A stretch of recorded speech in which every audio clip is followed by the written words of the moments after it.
A reforma administrativa não morreu. O forte presidente da Câmara dos Deputados quer trazer a reforma administrativa.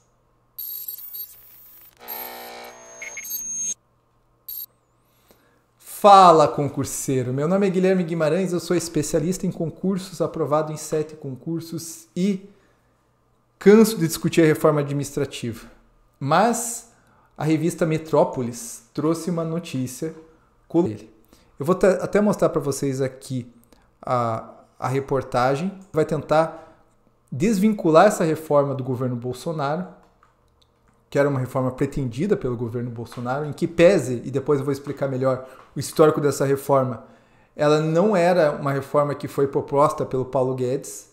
A Comissão de Constituição mudou a reforma, mas por uma questão de honestidade eu preciso colocar aqui, isso realmente é uma realidade. E ele até coloca que capaz de fazer alguma modificação na reforma, apresentar uma nova versão da proposta, e quer apresentar a reforma administrativa. O que eu quero trazer para vocês? Quero trazer um pouco do histórico, até para entender como chegamos até aqui. Eu, sinceramente, pensei que a reforma tinha morrido, porque normalmente quando muda o governo, e quando muda totalmente assim, o governo do presidente Lula, há a morte das propostas anteriores. Mas nós temos aqui um novo elemento, que é o Arthur Lira, que quer renascer essa proposta. O que aconteceu? No governo Bolsonaro, o Paulo Guedes propôs uma reforma administrativa. Uma reforma administrativa absurda. Ela criava bizarrices. Era uma categoria do direito privado que você traz para o serviço público que não tem nenhuma relação. Nenhuma relação. Outras empresas, porque ela tem um cartão de visita gigantesco. Agora, se você for trainee numa entidade pública, você entra mediante concurso. Isso não iria mudar. Então, ela criava bizarrices, como, por exemplo, de entrar mais gente no serviço e depois você decidiria, dentro do serviço público, quem iria ficar. Então, você fica ali 2 anos para as pessoas degladiando quem iria ficar nos próximos anos. Isso nem na iniciativa privada tem. Bem absurda a ideia que foram colocadas naquela proposta, tanto que ela foi total. E foram colocadas coisas que, assim, estabilidade é uma garantia do servidor público, é uma garantia da sociedade contra arbítrios do dono do poder, né? Então, foi visto que aquela reforma também era absurda e ela foi totalmente modificada. E o que é interessante, que eu não vou conseguir discutir aqui, eu até tenho alguma live que eu discuto todos os pontos da reforma, mas ela é absurda. E aqui eu quero mostrar para vocês por que ela é absurda. E o grande ponto que eu quero colocar é que ela é uma reforma covarde. Covarde. Por que eu acho que até o nome da reforma devia ser Reforma Administrativa da Covardia? Por que eu acho que essa devia ser o nome? Porque ela mexe com o pessoal mais fraco. Ela basicamente vai trabalhar com uma distinção, essa reforma administrativa. Ela cria lá no artigo 247 duas classes. O resto, eu chamo de resto, e os cargos exclusivos do Estado. Os cargos exclusivos do Estado, eles não vão ser mexidos pela reforma administrativa. Ou se serão, vão ser muito pouco.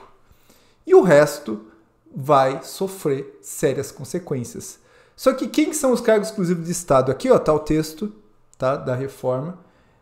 Os cargos exclusivos de Estado são aqueles que exercem as atividades finalísticas afetas à segurança pública, manutenção da ordem tributária e financeira, regulação, fiscalização, gestão governamental, a elaboração orçamentária, ao controle, à inteligência de Estado, ao serviço exterior brasileiro, à advocacia pública, defensoria, atuação institucional do Poder Legislativo, do Poder Judiciário, incluídas as exercidas pelos oficiais de Justiça e do Ministério Público.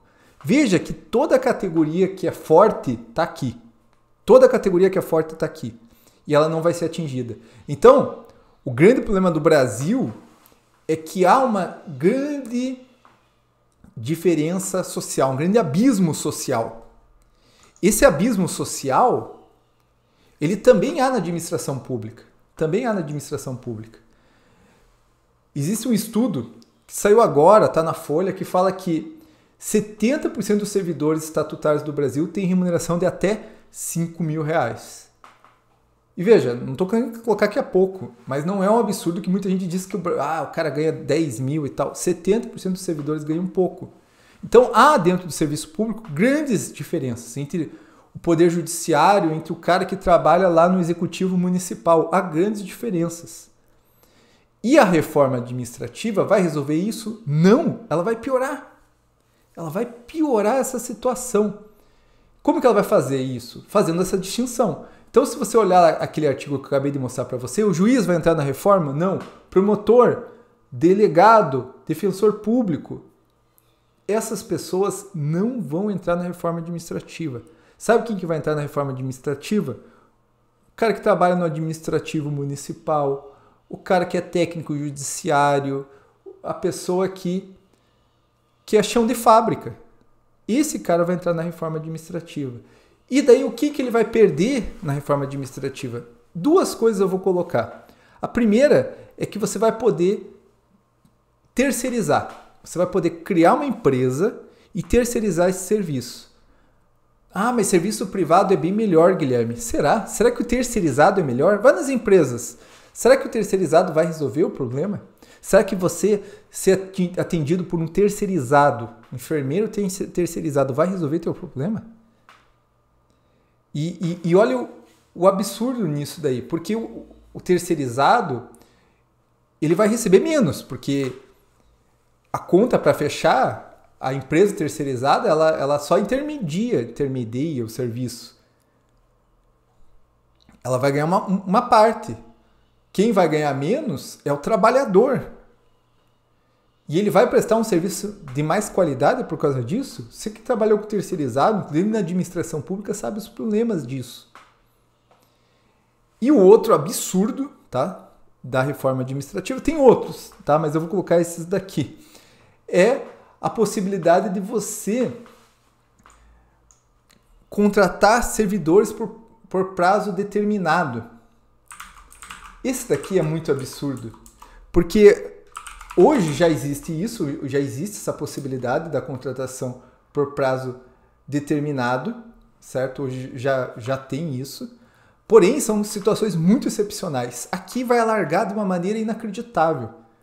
Vários serviços vão poder ser contratados por prazo determinado. Olha aqui o prazo que ele coloca na lei. A duração do contrato não poderá exceder 10 anos. 10 anos. Já pensou?